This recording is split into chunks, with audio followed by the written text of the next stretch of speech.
Attention, attention, la pandémie de Covid-19 n'est pas encore terminée. Le virus circule toujours. Des morts et des cas graves sont régulièrement enregistrés. Que faire pour ne pas contracter le virus? Il faut respecter les gestes barrières, c'est-à-dire porter systématiquement le masque en tout lieu public et dans toutes les situations à risque. Éviter les regroupements.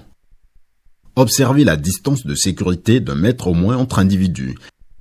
Se laver fréquemment les mains à l'eau et au savon ou les désinfecter avec du gel hydroalcoolique. Nettoyer régulièrement les surfaces ou objets avec lesquels les mains peuvent être en contact, à savoir table, téléphone portable, poignée de porte, volant ou guidon lorsqu'on n'est pas seul à conduire les véhicules ou que les objets sont manipulés par plusieurs utilisateurs. Pour tout savoir sur l'épidémie du coronavirus au Bénin, rendez-vous sur le site web www.gouv.bj/coronavirus. Ceci est un message du gouvernement de la République du Bénin.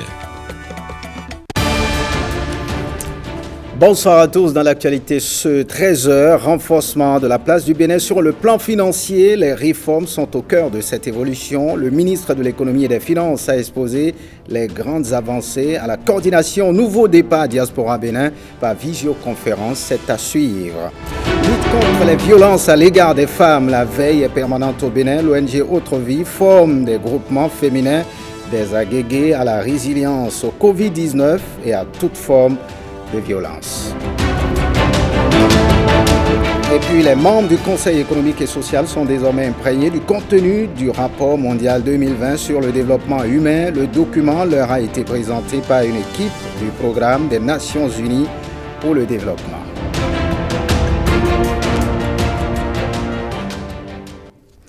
Bienvenue si vous nous rejoignez. Affaire Ricky Amadougou, le ministre togolais des droits de l'homme, de la formation à la citoyenneté, chargé des affaires, chargé donc des relations avec les institutions de la République, de passage à Paris, a fait le tour d'horizon des questions d'importance pour le Togo. Le ministre togolais a réagi par rapport à l'accusation d'association de malfaiteurs et de terrorisme contre Ricky Amadougou. Et voici sa réponse qu'il a apportée aux médias Africa Presse Paris, présenté par Jérôme Ombo.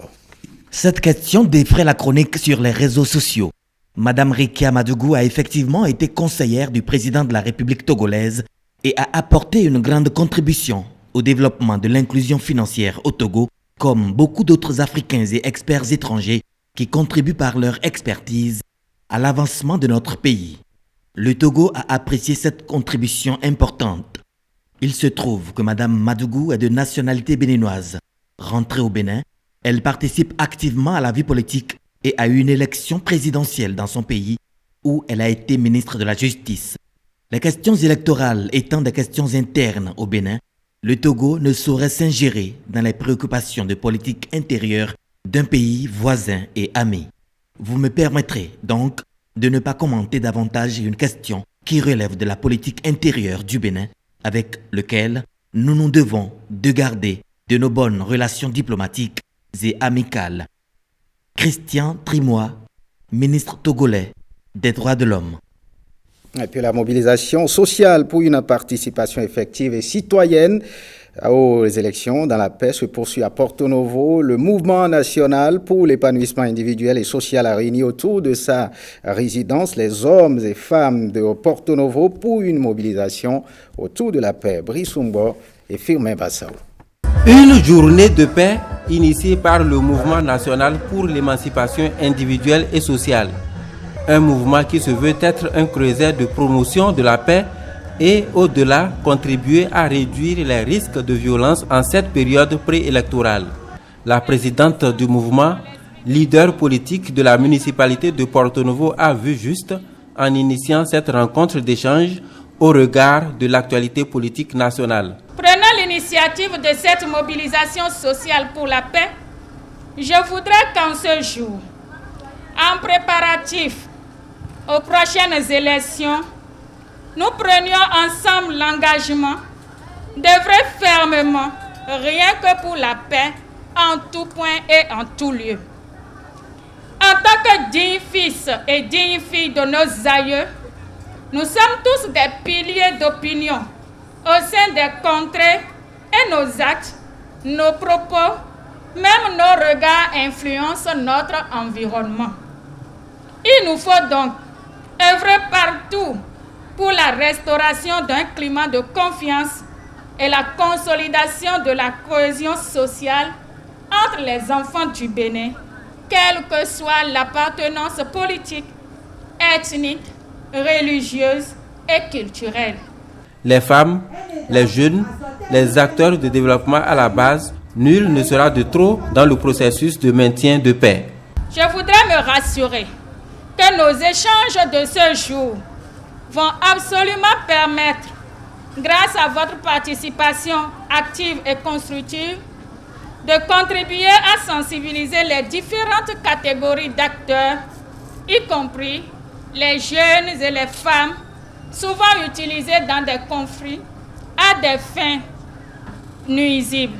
Nous, en tant que conseillers municipaux, nous trouvons que c'est une très bonne chose parce que sans la paix, il n'y a pas de développement. Donc, nous sommes ensemble pour maintenir le cap pour la paix, pour les élections prochaines. Le Bénin, longtemps perçu comme un pays de paix, doit rester un exemple. Les participants à cette séance de sensibilisation en sont conscients. Ils pourront contribuer à toucher le plus grand nombre de citoyens en tant qu'ambassadeurs de paix. Autre actualité, le Bénin en 50 gouvernants sous la présidence du président Talon a obtenu des performances appréciables sur le plan économique. C'est du moins ce qui ressort de l'exposé présenté par le ministre de l'Économie et des Finances. C'était au cours des échanges initiés par la coordination Nouveau Départ Diaspora Bénin, des échanges qui ont eu lieu par visioconférence. Plus de précisions avec Ricardo Loïc-Pécou. Environnement macroéconomique, contrôle des finances, mobilisation des ressources et soutenabilité de la dette, tels sont les sujets essentiels sur lesquels le ministre de l'Économie et des Finances s'est prononcé. À l'occasion d'un échange par visioconférence organisé par la coordination Nouveau Départ Diaspora Bénin, l'Argentier national a exposé les prouesses enregistrées par le Bénin. L'objectif du CNDDB est de permettre à la diaspora béninoise d'être plus imprégnée des actions qui sont menées par le gouvernement. La nouvelle génération de la diaspora béninoise, composée de jeunes et de moins jeunes, souhaite participer à la reconstruction de notre pays. C'est dans le combat de cette génération à laquelle appartiennent les membres de la CNDDB que s'inscrit ce cycle de rencontres, de conférences, qui se veut un instrument à la fois d'information, de conscientisation sur les grands défis et d'incitation à l'action diligente et constructive. Parvenir à une transformation structurelle de l'économie et rendre crédible le Bénin sur les marchés financiers internationaux, c'est l'un des objectifs que s'est fixé l'exécutif. Dès lors, en 2016, des réformes ont été impulsées par le président Patrice Talon à cette fin. En avril 2016, quand le président Patrice Talon est investi à la tête du Bénin, notre pays venait de connaître en 2015 une croissance économique de l'ordre de 2% à peine. Et très tôt, l'objectif assigné par le président de la République à ce secteur dans le programme d'action du gouvernement, c'est d'engager la transformation structurelle de l'économie béninoise. 4 ans après, à fin 2019, le Bénin réalisait un taux de croissance inédit de 6,9%. N'eût été Covid en 2021, cette trajectoire positive nous aurait conduit sans aucun doute au-delà des 7% projetés au moment où le projet de budget était adopté par l'Assemblée nationale. Une trajectoire positive, toute tracée, qui fait du Bénin une économie résiliente aux chocs exogènes. Le Bénin, en 5 années de gouvernance, fait désormais partie des meilleures économies et reçoit à cet effet des notes positives des institutions internationales et des instituts de notation financière. En 2015, ce taux de croissance, donc le rythme de production de richesse, était exactement de 1,8%, donc moins de 2%. L'année passée, les chiffres liés à la production de richesse, donc au titre de 2019, affichait un taux de croissance de 6,9%, quasiment 7% en 2019. Voilà une hausse significative de taux de croissance. Si vous vous rappelez, lors du lancement du PAG, nous avons dit que notre ambition, c'était de réussir à pousser le taux de croissance, donc le rythme de production de richesse du Bénin, à un taux de 7% sur une période au moins de 3 ans. Parce que c'est là qu'on enclenche vraiment une croissance inclusive perceptible par tous. Donc voilà, donc au niveau du taux de croissance, bonne performance en 2019. En 2020, un contexte où nous étions toujours en fermeture des frontières avec le Nigeria, nous avons subi de plein fouet les conséquences de la Covid, mais grâce aux mesures uniques que le gouvernement du Bénin a prises, mais nous allons finir l'année avec un taux de croissance assez proche des 4%. Je vous rappelle qu'au début de la Covid, en avril, nous avons eu une mission du Fonds monétaire international qui a revu les performances et les projections de croissance pour l'ensemble des pays et avait indiqué que le Bénin ferait un taux de croissance de l'ordre de 2,3%. Et ce taux prévu pour 2020 plaçait le Bénin comme le pays ayant le deuxième taux de croissance le plus élevé dans toute l'Afrique.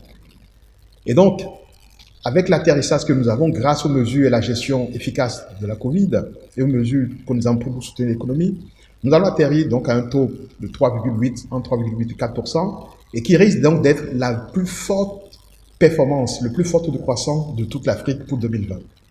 Mais aujourd'hui, le Bénin a un taux d'endettement qui est en dessous de 45%.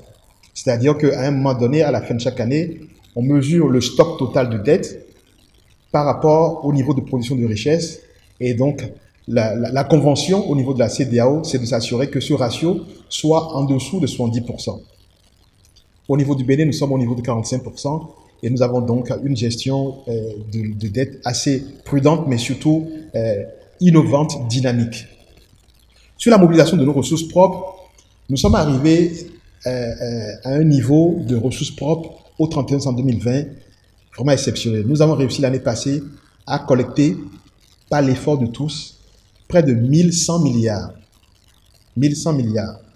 Je rappelle qu'en 2016, nous avons collecté un peu moins de 750 milliards. Donc, vous voyez la progression fulgurante que nous avons faite en matière de contribution de chacun des citoyens. Depuis notre indépendance, nous n'avons jamais réussi à lever des emprunts auprès des marchés internationaux privés.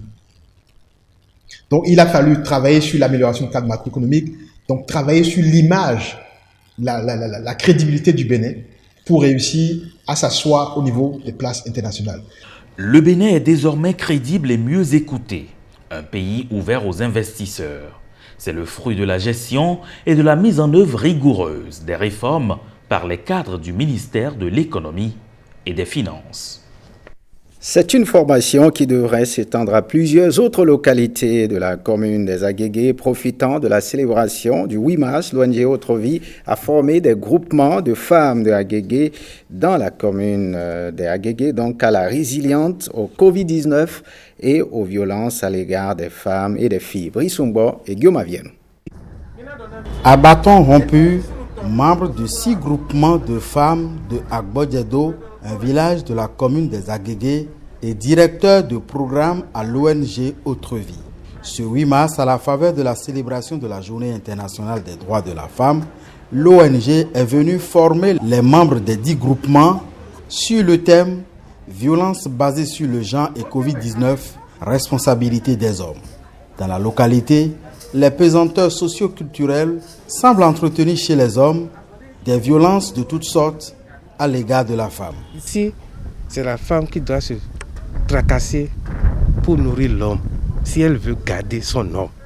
Et les femmes sujettes de beaucoup de violences, même si elle est légère, mais c'est des violences un peu plus psychologiques. Et c'est ça que l'homme aussi utilise aussi pour aller prendre encore une autre femme. Ouais, un peu, il y a ce problème qui se pose un peu à Bodjedo, sur lequel nous sommes en train de travailler. Nous sommes en train de conscientiser aussi les hommes pour que ce fléau puisse baisser dans la commune. C'est donc pour réduire ces violences à l'égard de la femme dans les Agégués, dans le contexte du Covid-19 qui accroît la vulnérabilité des foyers, que Autre Vie a initié la présente formation. La réponse à la pandémie ne doit pas se limiter uniquement à l'observation des règles barrières, mais doit prochainement développer des approches et des stratégies innovantes pour vraiment faire face à la violence basée sur le genre. Pour les organisateurs de cette formation, en phase avec le projet d'action de riposte contre le Covid-19 et les VBG, les violences basées sur le genre, dans la commune des Agégués, elle devrait préparer et renforcer les capacités de résilience de la communauté. L'amicale des femmes de Bolloré Transport et Logistique honore les personnes en situation de handicap, un geste qui intervient dans le cadre de la Journée internationale des droits des femmes. Axel Dancy et Patrick Imavo. Nous, les femmes exerçant nos activités professionnelles au sein des filiales de Bolloré Transport et Logistique au Bénin, saisissons chaque année l'occasion de cette journée dédiée à la femme pour apporter notre soutien à l'amélioration des conditions des filles et des femmes qui n'ont pas pu avoir la même chance que nous. Plus qu'un leitmotiv, c'est un mot d'ordre dans toutes les bouches à l'occasion de ce rendez-vous international, la Journée internationale de la femme. L'amicale des femmes de Bolloré Transport et Logistique et l'ONG Angeles de la Tierra n'ont pas dérogé à cette tradition. Partager avec des personnes en situation de handicap un 8 mars étincelant.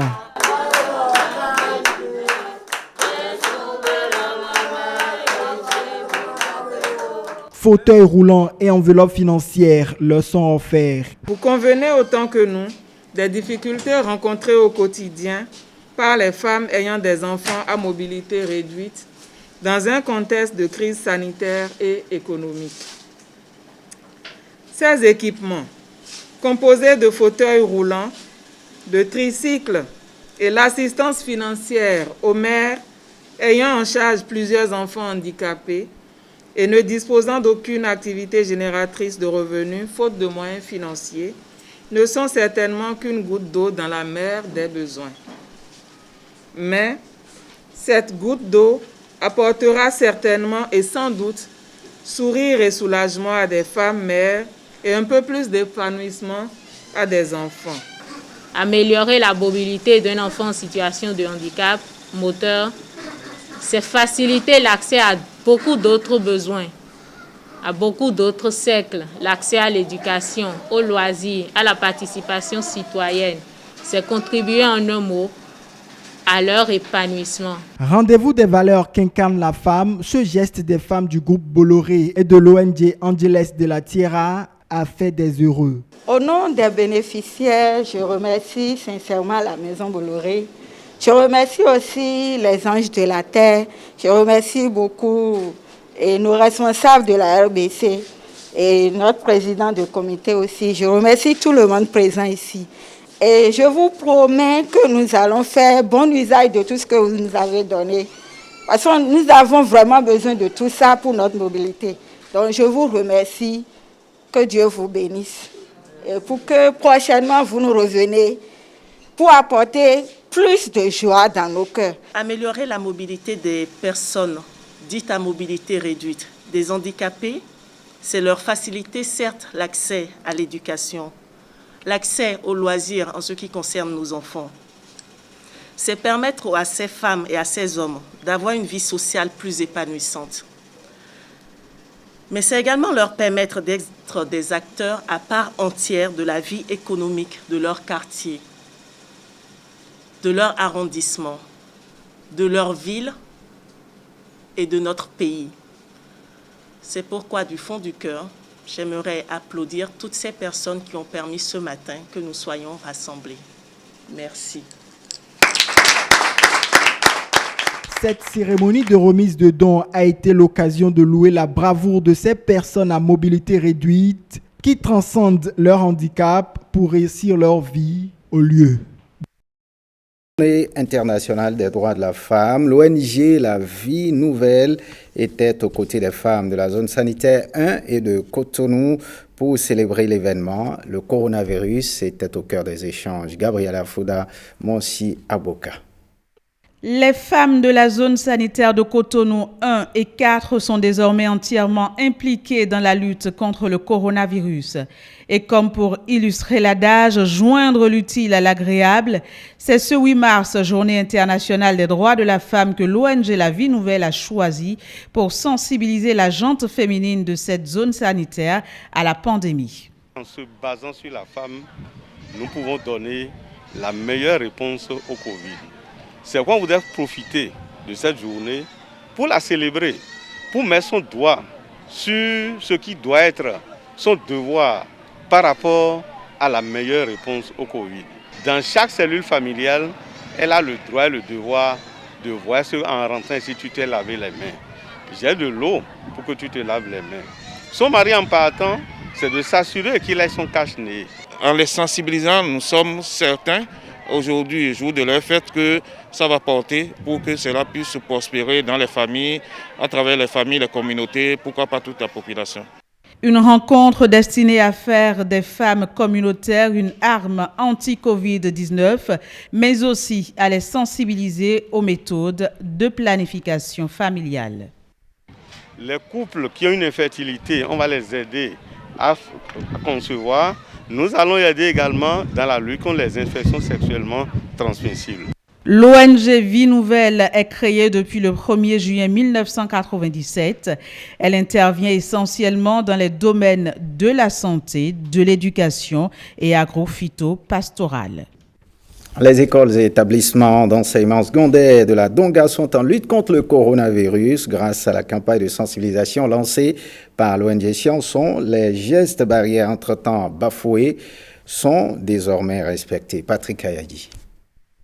Voilà qui lance les hostilités de la semaine Covid dans les écoles de la Donga.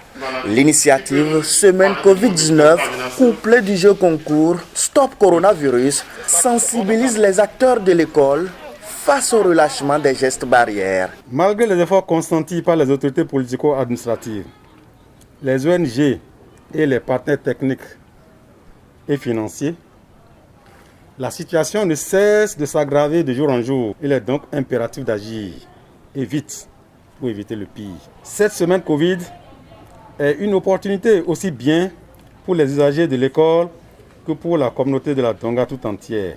Elle permettra non seulement d'apporter la bonne information sur la pandémie, mais aussi et surtout de renforcer le respect des mesures barrières en vue de sécuriser nos chers enfants, nos enseignants, tous les usagers de l'école et la communauté tout entière. Le choix porté sur les écoles et collèges du département de la Donga est un coup d'œil salvateur de l'ONG Scienson. Une initiative enfin salutaire parce qu'elle vise à préserver des vies qui nous sont tous particulièrement chères, à savoir celles de nos enfants. L'école est un lieu de grand rassemblement d'enfants venus de maisons diverses.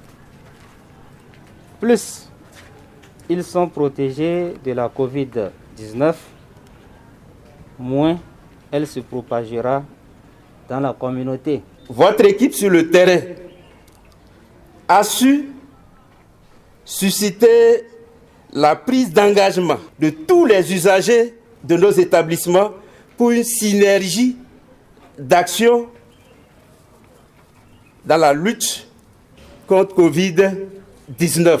Je voudrais vous assurer, pour cette semaine, la banque d'activités qui a été conçue sera déroulée au niveau de chaque établissement comme cela se doit. C'est parti donc pour une semaine de compétition inter-école afin de dire ensemble stop à la pandémie du coronavirus. Et puis les membres du Conseil économique et social sont désormais imprégnés du contenu du rapport mondial 2020 sur le développement humain. Le document leur a été présenté hier par une équipe du programme des Nations Unies pour le développement. Océania Déléqué nous fait le point. Séance de travail pour s'approprier le contenu du rapport mondial sur le développement humain, édition 2020. Les participants devront et pourront échanger sur le contenu du document afin de favoriser la prise en compte des messages et recommandations du rapport dans les politiques et programmes du développement.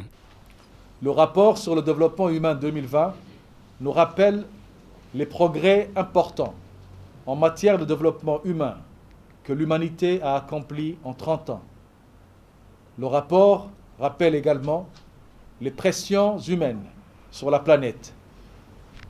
Sur la planète, engendre des défis allant du changement climatique à l'effondrement de la biodiversité. Le RDH 2020 fait valoir que cette situation pourrait nous faire basculer dans les prochaines années dans une nouvelle ère géologique, l'Anthropocène. Le développement humain a été durement touché du fait des effets induits par la pandémie. Alors que le Covid-19 a absorbé l'attention du monde, les crises préexistantes se poursuivent, notamment celles en lien avec le changement climatique. Intitulé « Le développement humain et l'Anthropocène, la prochaine frontière », le rapport mondial sur le développement humain a été lancé le 22 décembre 2020 au Bénin. En ce qui concerne le programme des Nations Unies pour le développement, il a aussi pour rôle d'assister les pays en développement, dont le nôtre, dans leurs efforts pour lutter contre la pauvreté, pour assurer la gestion durable des ressources et de manière globale à promouvoir le développement humain. Pour y parvenir, le PNUD prodigue des conseils au gouvernement pour une bonne maîtrise de leur processus de développement économique et social.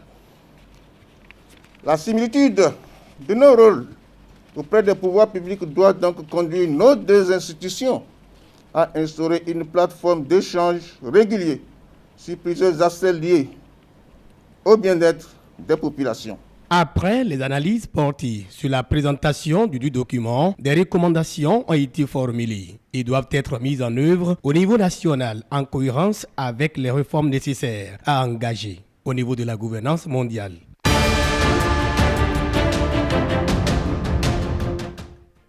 Hors de nos frontières, les récits de viols se multiplient au Tigré dans la région éthiopienne. Le Venezuela, par contre, a commencé par vacciner les enseignants contre la Covid-19. Suivez la compilation de l'actualité internationale par Oseni Adeleke.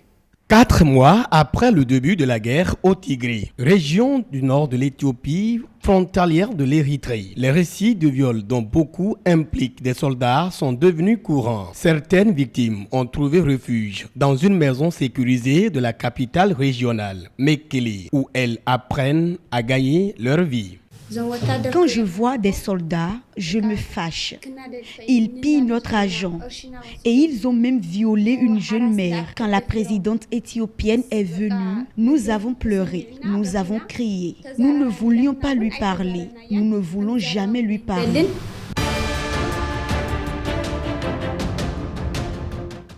Le Venezuela commence à vacciner les enseignants contre le Covid-19 après que le président Nicolas Maduro a appelé à un retour à l'enseignement en personne en avril. Le gouvernement prévoit d'inoculer à environ 100 000 enseignants le vaccin du laboratoire chinois Sinopharm, selon le ministre de la Santé. Dans ma communauté, il y avait beaucoup de personnes infectées et j'ai vu de première main ce qu'est la Covid au début. Mais maintenant, il y a une confiance et nous avons déjà traité davantage la partie éducative, de la façon de travailler avec les enfants, les protocoles de santé, la façon de travailler à l'école. Donc, il y a beaucoup de confiance avec ce vaccin. Je pense que nous allons revenir pacifiquement en avril.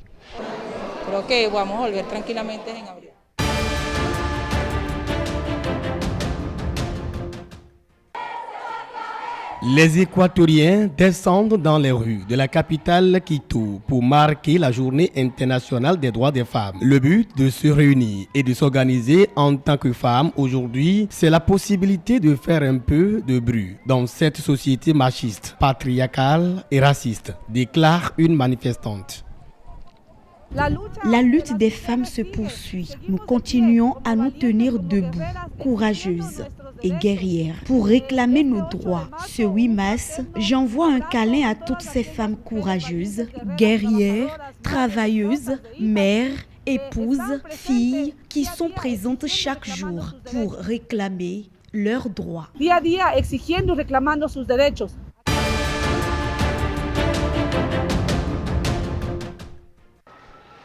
La police chilienne disperse des manifestants avec des canons à eau, alors que des centaines de personnes s'étaient rassemblées sur la place d'Italie à Santiago du Chili à l'occasion de la Journée internationale des droits des femmes.